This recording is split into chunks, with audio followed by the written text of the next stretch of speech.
Hey there, it's Raleigh. I want to catch you before this episode to tell you about our new and improved bonus podcast, More Mercy. Each week, I break down a MercyCast episode and show how it not only intersects with Scripture, but how it impacts our daily lives. This short devotional episode is only $3 a month, which is like $4 less than a cup of coffee at the Mermaid Place. To access it, all you have to do is click the link in the show notes. Remember, no matter what you're going through, there's always more mercy. And now, on with the show.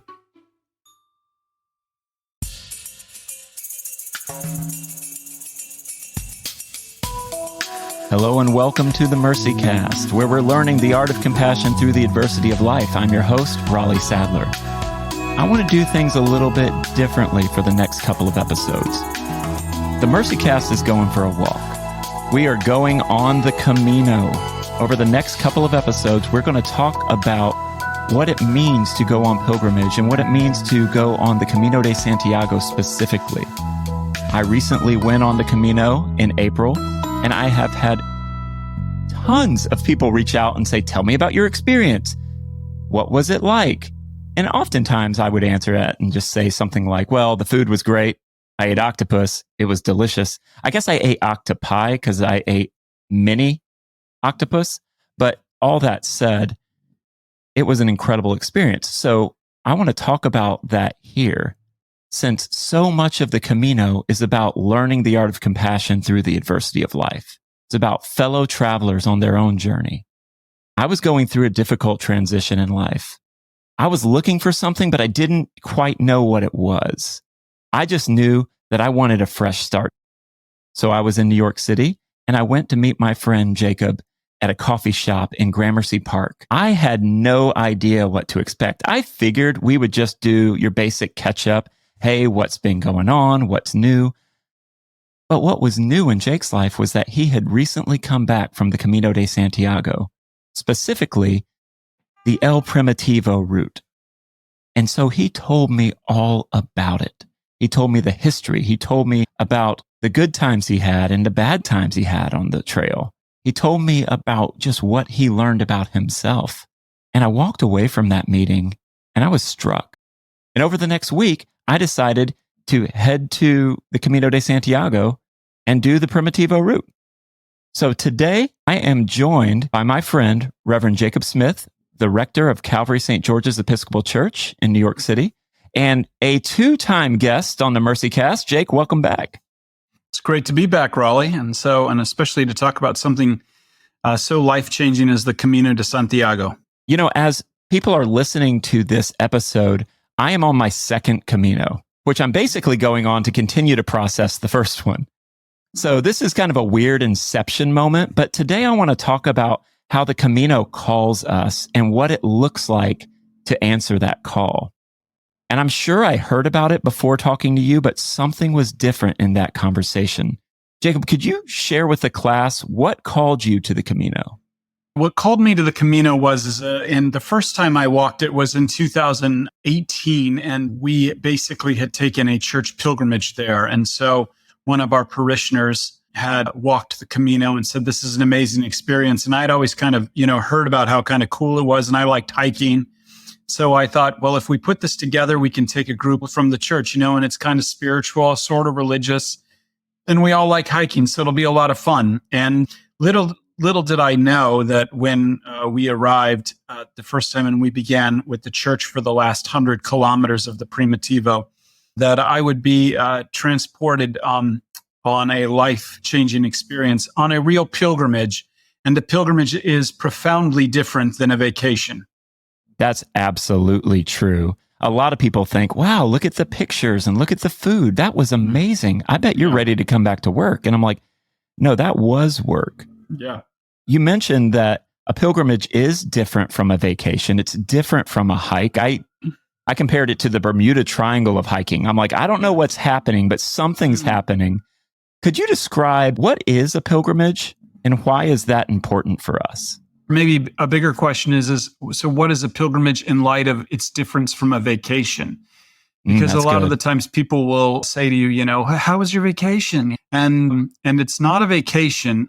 Really, a pilgrimage is to, one, be beckoned by God to something, to a real encounter with Him. And so the first distinction of a pilgrimage over a vacation is a pilgrimage is defined by prayer. And so you meet other people on a similar journey, and the whole thing is covered in prayer. And so each day kind of begins with prayer, it ends in prayer. As you're walking along the road and walking along the sites, there's a lot of prayer. So a pilgrimage versus a vacation is totally and intentionally surrounded by prayer. The second characteristic of a pilgrimage is communion. And so what that prayer, as it's covered in prayer, creates is a sense of communion with the other pilgrims who are on the journey. And there's this like kind of great equalizer on it. And then I would say that the third characteristic of a pilgrimage versus a vacation is its transformational nature. A vacation tends to be inwardly focused and can have little to no lasting impact on your life. I mean, sure, waiting in the line for 10 hours at Disney World was amazing, but it doesn't leave really a lasting impact on your life. A pilgrimage should never leave you the same way. There's a great author on pilgrimages, James Harper, who wrote a book called The Pilgrim's Journey, A History of Pilgrimage in the Western World. And he describes this transformation that takes place as a sacred metamorphosis. And he says that when this metamorphosis occurs, it signifies not the end of the journey, but the start, a gateway into a new way of being, of seeing life afresh with spiritually cleansed eyes. And I think anybody who walks the Camino Santiago as a pilgrimage comes back with spiritually cleansed eyes. I think that's a very important point. So those are the three things that I would say distinguish a pilgrimage from a vacation. It's covered in prayer. It connects you to other pilgrims in a holy communion. And then three, it's transformational because the Holy Spirit really does something to you.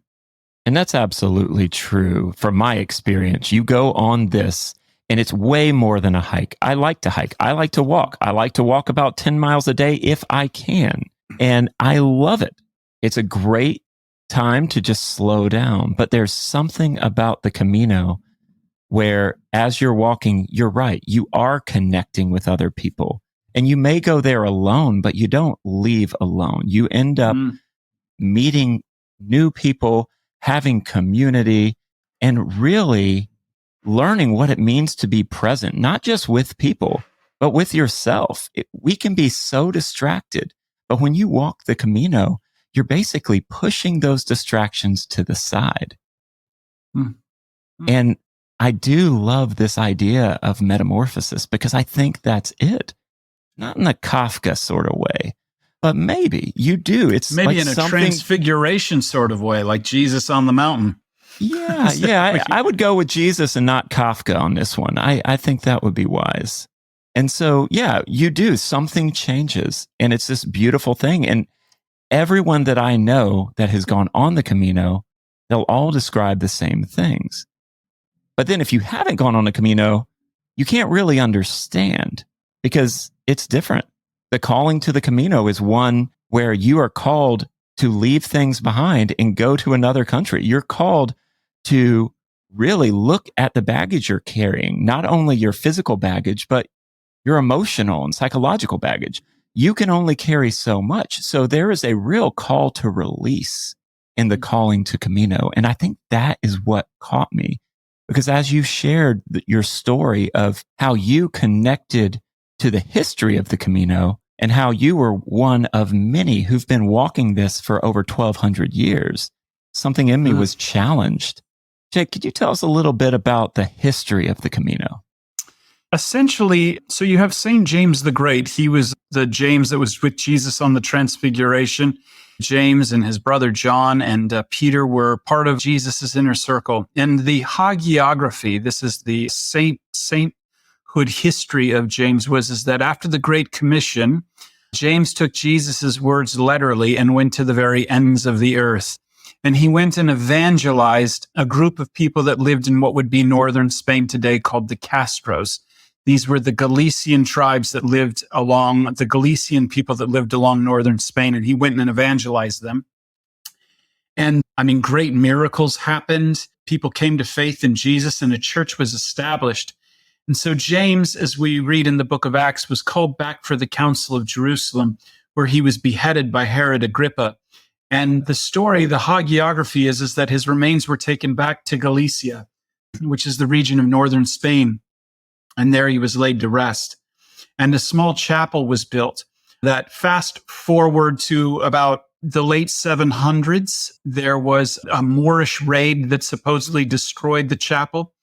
And then a miracle began to happen and the stars began to fall. And in the next kingdom over, because Spain is a relatively a new idea, the kingdom of Asturias, there was a king by the name of Alfonso II, also known as Alfonso the Chaste. That's an exciting nickname.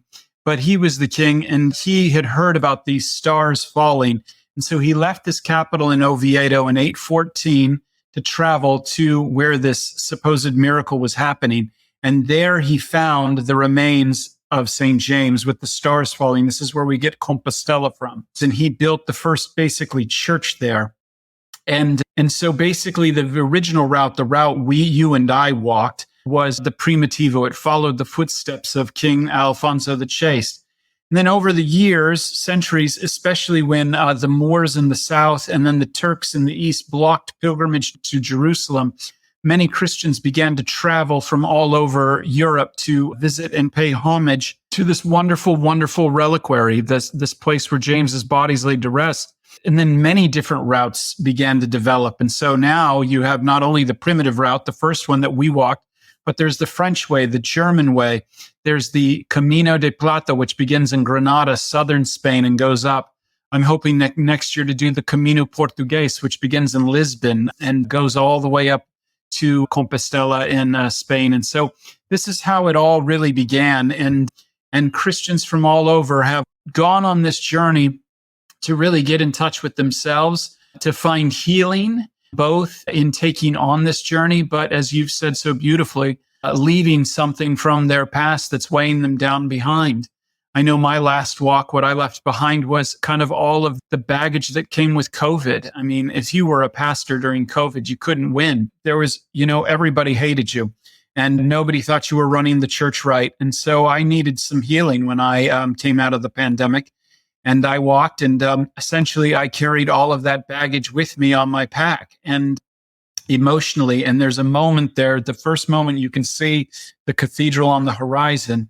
There, following King Alfonso's steps, I left my baggage there and laid that, to quote Brian Wilson from the Beach Boys, I laid that burden down. That is so beautiful. And it's so right. Because if you just go on this journey and you're not connecting to the history, you're not connecting to the spiritual aspects, you can still have a good time. But there's something about it that invites you to do that. Even if you are an accidental pilgrim, even if you just got lost on a long walk, you will start connecting with people and hearing their stories and hearing how everyone there, they recognize their flaws, they recognize their imperfections, and they're not trying to be perfect. But what they are trying to do is understand what got them there. Understand how to heal, understand how to figure out what the next step is. And I love how you describe you leaving things as you could see the cathedral on the horizon. There is nothing like that. You are basically in the forest. You're in the woods. You're walking a path and there are crags. There are times where it goes straight up. There are times where it goes straight down. There are times where you want to trip. There are times literally where you have to climb up roots to get to a certain place. And it's not that bad, but still it requires something of you. And so at that moment, when you see the destination, you have these conflicting feelings. One, you're so excited to see it. But two, you don't want the journey to end. It's almost like you want to turn around. And I saw some people who would turn around and start walking back. And it was this beautiful thing of like, I'm not done. There's something still happening in me, and I want to see that to fruition. And so as we're doing this, you said, yes, that King Alfonso did the first Camino, but we also know that people have been walking this route since about 6000 BCE. Not necessarily Christians, but these people, they would not stop in Santiago de Compostela. They would stop at a place called Finisterre, which literally means the end of the world. So these people would walk all the way through northern Spain to where the land meets the water and they can just look into the horizon. And so for years, people have been walking this way and you're able to be a part of it. And it's such a beautiful thing. I think that it's a great thing because it reminds you that I think there's so much in our own kind of Americanity that we've developed that it's just kind of me and Jesus. And, and there is a part of that on the Camino. But the other thing about the Camino is it really becomes, if you will, a thin place. And you really step into the footsteps of the church that's gone before you. And you realize that, that's a beautiful thing is that one, because you do meet so many different types of Christians. On my trip, we met every shade of Protestant you could possibly meet. We met Roman Catholics, we met Orthodox Christians, we met all sorts of people. And so you really begin to realize that there's a breadth and the depth of the church that's bigger than you. But you begin to realize too that because there's a lot of people that treat the Camino de Santiago almost like it's kind of the Appalachian Trail in Europe. Because they're not there on any spiritual thing, but the struggle, and as you mentioned earlier, there are some hills and some real climbs. The struggle is real, and you begin to really see the frailty that's found in our common humanity.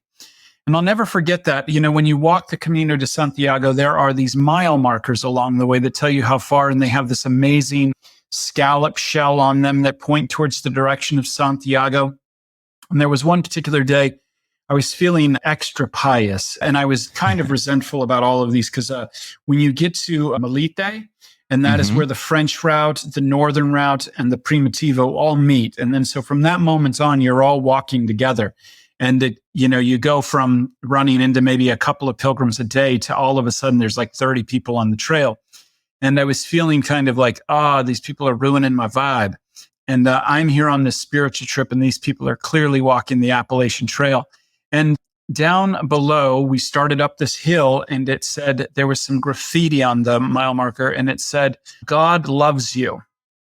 And I thought to myself, well, of course he does. You know what I mean? It's I'm pretty lovable, and I'm here on this amazing pious journey. And as we began to walk up the hill, and you began to see the struggle, and everybody just kind of helping each other.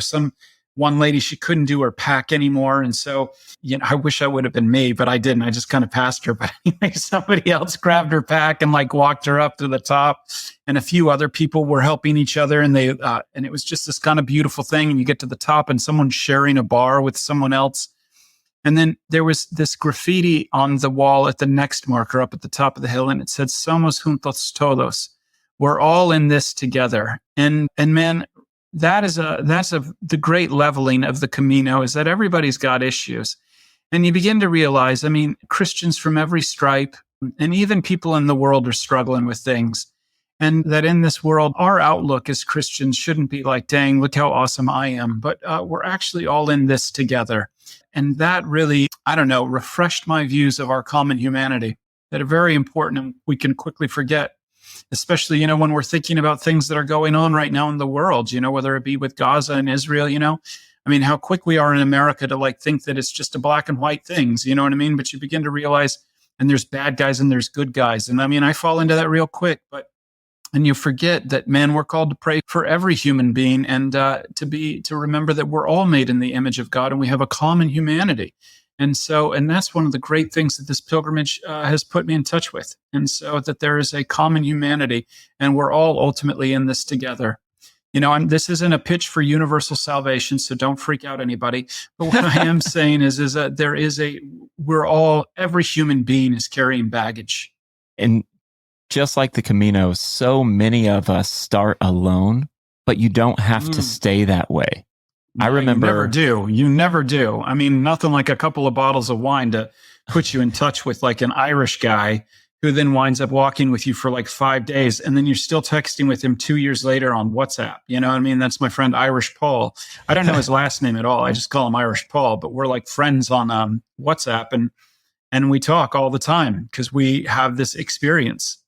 Well, and it's so interesting because I'm sitting there in Oviedo, and that's the starting point. You start in Oviedo, and you're supposed to start at the statue of King Alfonso, which is right in front of the Church of San Salvador.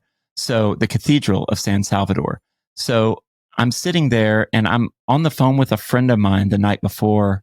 I mean, it was the night for me. I think it was like morning for my friend, but I'm like, hey, could you pray? Because I don't really want to walk out of Oviedo by myself. I would like to walk with someone, but I don't know anyone here. And so I walk down the hill into the city. I walk to the cathedral. It's about 6:45, and there's one guy. You met Irish Paul. I met Austrian Andy.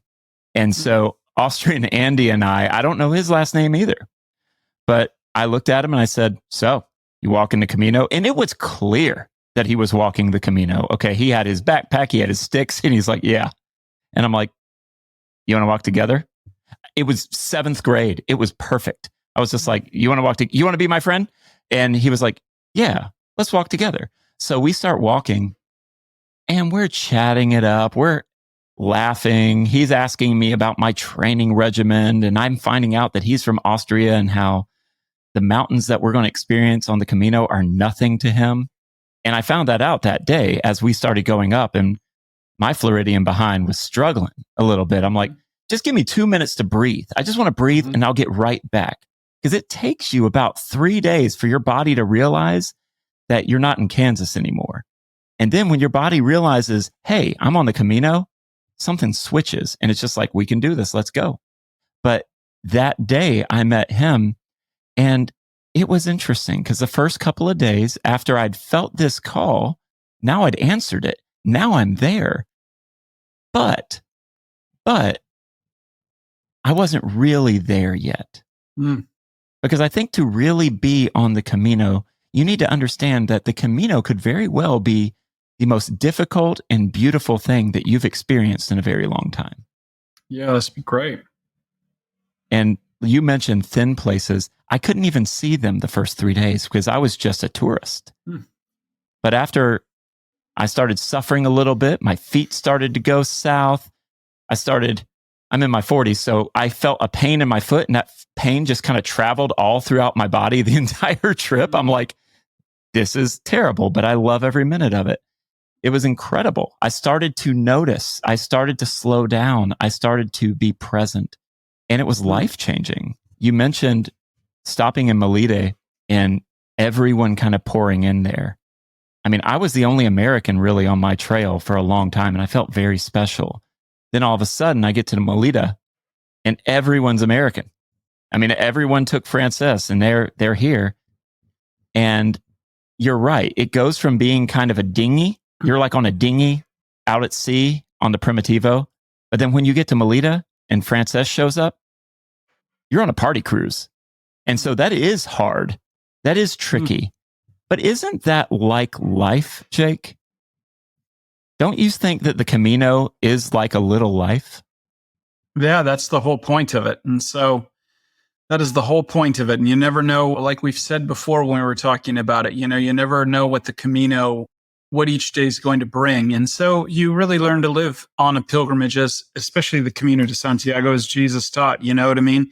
Do not worry about tomorrow, for tomorrow's got enough troubles, or for today has enough troubles. And so that's enough.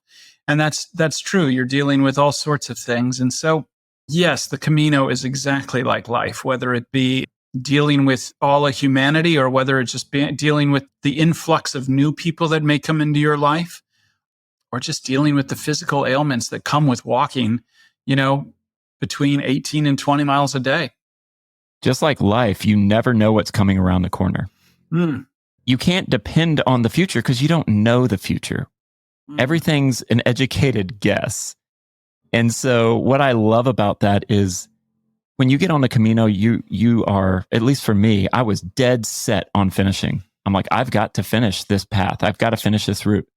And the very first day I get to Grotto, which is about 18 miles away from Oviedo.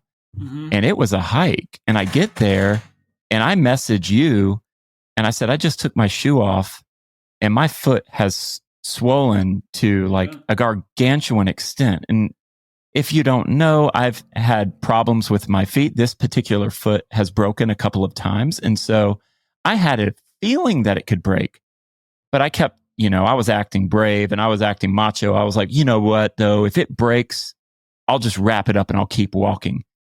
Well, I kind of expected something to happen about 10 days in to where I only had 3 more days to walk on it. No, this was day 1. I could barely put any weight on this foot. And I reached out to you and a couple of other people and I was like, please pray for me. And you're like, I'll pray for you, but also take ibuprofen. And so really the Holy Spirit and ibuprofen were my guides through that experience. Like I got through it because I depended on both of them. And I love how, just like in life, you think you know what it's about until it smacks you in the face and then opens your eyes to really the beauty of being on the journey. I love what you've said. You've mentioned it a couple of times, but tell everybody about your favorite dish in Galicia. Oh, man. So I had to eat pulpo. Yeah. And I had to learn how to pronounce it first, though, because I was with my buddy Kiko, who you'll hear in the next episode. But Kiko and I walked together for about 8 or 9 days. And I'm like, man, let's get some pulpo. And he's like, you don't want pulpo, buddy. It's pulpo. And I'm like, oh, yeah. I guess that matters. I guess that matters. So you love the octopus, especially when you're in Galicia. It's delicious.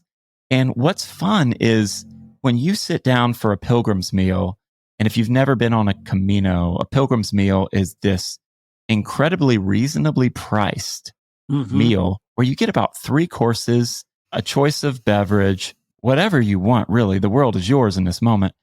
But every now and then you can find one with pulpo. And so I sit down, and then when you sit down to eat, people just kind of show up. People, hey, can I sit with you? People that you met on the trail. It's like this instant familial bonding thing is happening, and it's happening over a meal, which is very biblical. We see this throughout the pages of Scripture, that people are connecting over meals. And there's this idea of, well, I may not have a house that I can invite you over to, but I can invite you into my space. And people show hospitality. They meet each other's needs. And they really have deep conversations. And so for me, the food was incredible, but the people made the experience. The people that I ate with on a daily basis, whether they were from Colombia or Hamburg, Germany, or Bristol in the UK, or Scotland, or Canada, these people really brought levity, but also seriousness to the task ahead. How about you? What was your favorite thing that you ate? Well, I loved the pilgrim's meals as well. My favorite, I would say, is, well, we got the pilgrim's meal all the time, but I loved like the bogadillos. You know what those are? Those little like snacks that they give. So me and my buddy, we always started at about 5 a.m. so we could be done walking by like noon before it got really hot. And so we'd always finish, and that's kind of like when they're starting to serve like little like tapas. So I'm always a huge fan of nibblers, and take me to any party. I prefer the appetizer hour. Sure. And so we get all these different little crazy tapas, pigs in a blanket. I bet you clean up at Costco. Oh man, dude, Costco's amazing. Have you seen that funny thing about a guy, and he's like, he gives his wife 2 hearts, and one is cook dinner at home or take you to dinner in an exclusive club. And then she chooses that, and he takes her to Costco for a slice of pizza. So amazing. I love Costco. But anyway, yeah, man, I clean up on those little things. But, I bring out of like some ham and some cheese, and I was living my dream right there. I loved that. And then we take a long siesta. That was the other thing I really appreciated about Spain, is they really do take nap time serious. And I find the things that I thought were punishment when I was a little kid are now like the things that I long for, like naps and not having to go out in the evening. So we'd finish, eating all those nibblers, then we'd go take a 4-hour nap and then go down for dinner, and around 6 or 7. And man, most Spaniards don't even go to dinner till like 10 p.m. So we were always like the early bird. And then we were in bed by like 9 and ready to go. And, and that's something if you do decide to do it and you want to get in touch with Raleigh or I'd be happy to, it was powerful to pray. Like we prayed what's called the daily office every day on that journey. We prayed morning and evening prayer and noonday prayer. And it really, from the Book of Common Prayer, and it really made a huge difference and really kept the thing covered in prayer the whole time.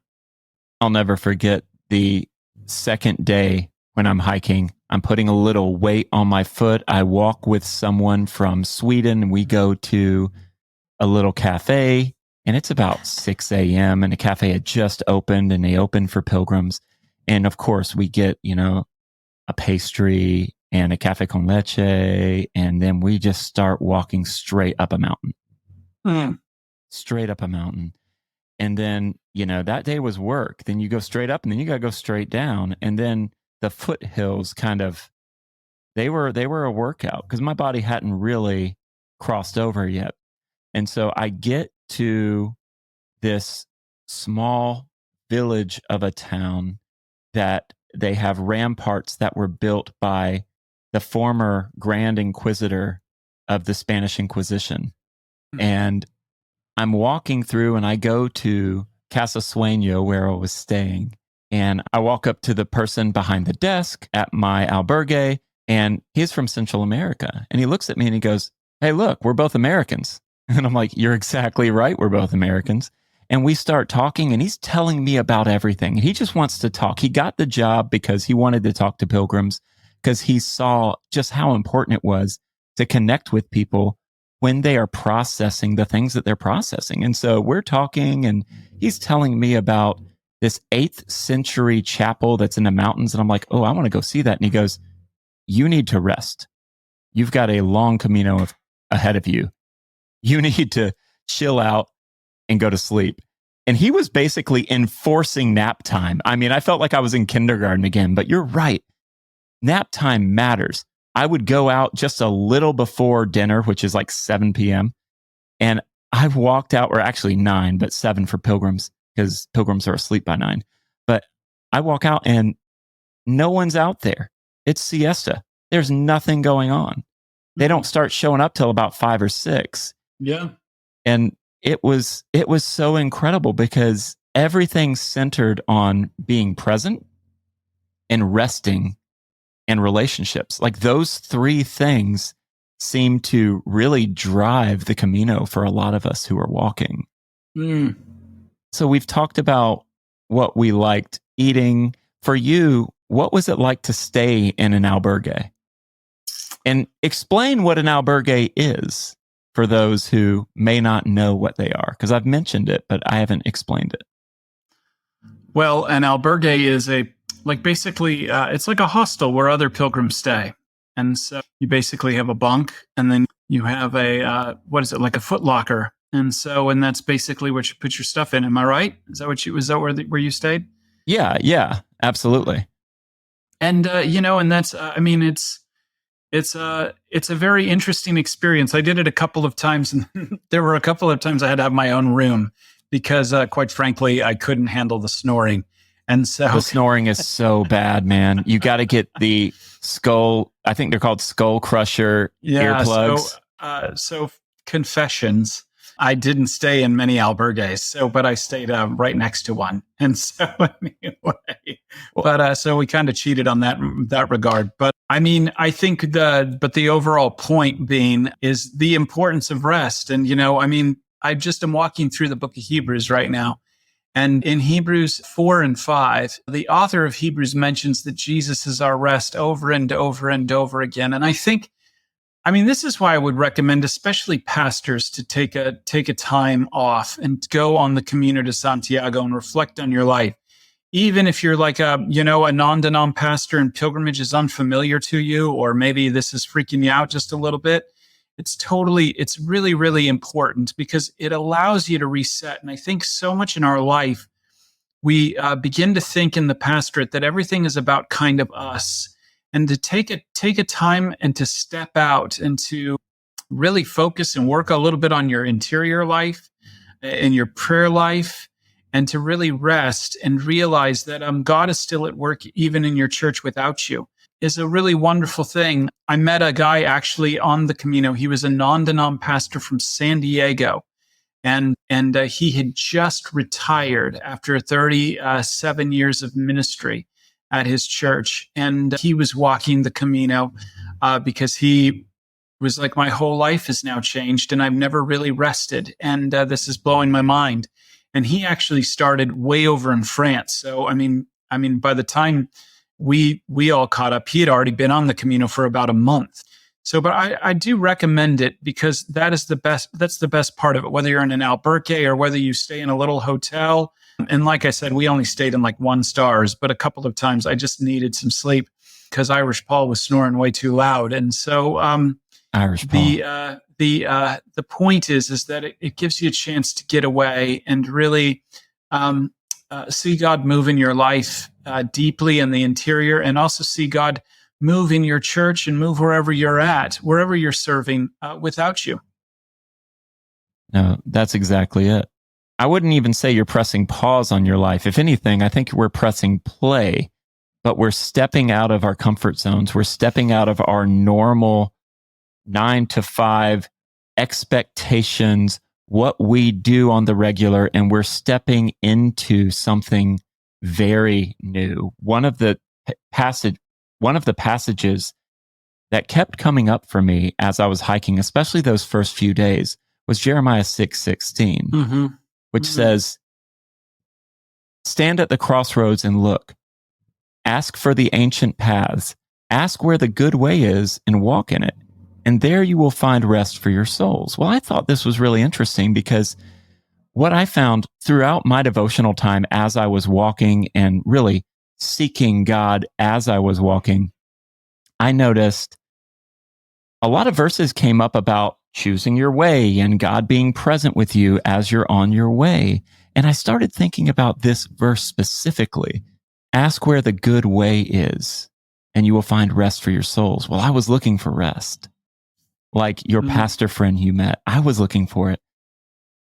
But one thing they say throughout your journey on the Camino is you'll walk by Spaniards, you'll walk by people who are at the albergues, even the people who they're getting ready as you're leaving in the morning. They'll say, Buen Camino, which means a good way. And I remember finishing the Camino and having this kind of heaviness on me.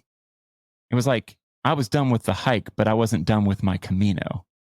And Alexander John Shia, who I will interview in the next few episodes, Shia said that it's because this is your turnaround point. You're not done. Now you take your Camino home, because the ancient people who would walk this pilgrimage, they would walk for about 7 months one way. They would go to the cathedral. They would see the bones of St. James, and then they would walk 7 months back.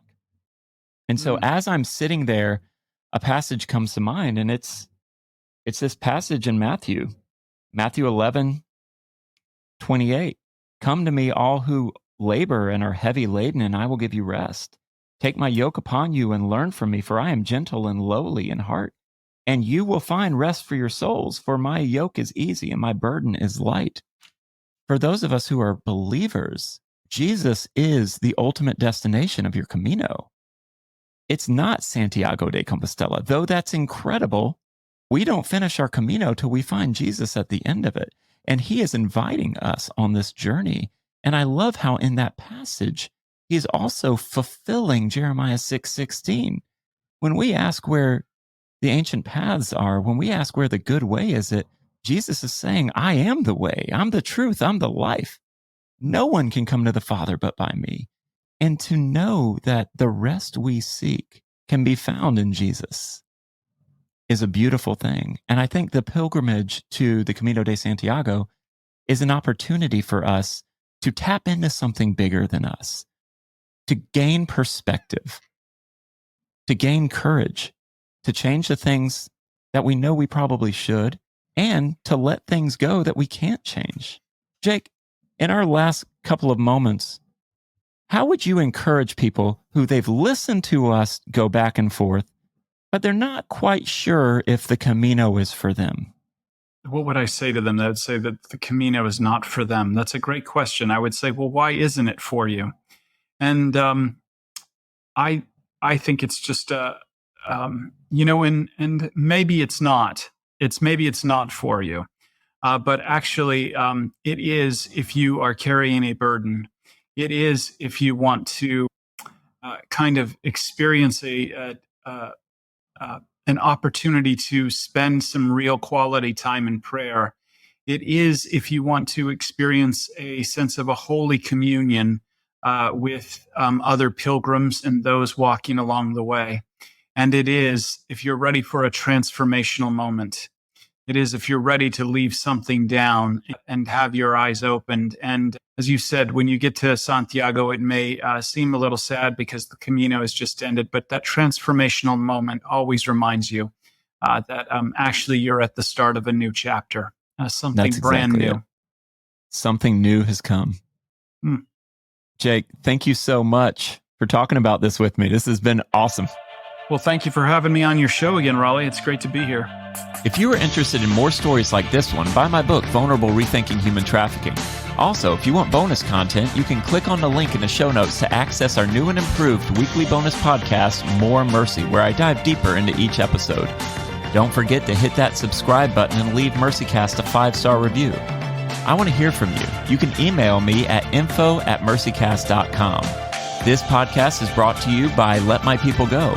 To learn more about how you can love your most vulnerable neighbors through your own vulnerability, go to lmpg.org. Till next time, have mercy on yourselves and each other.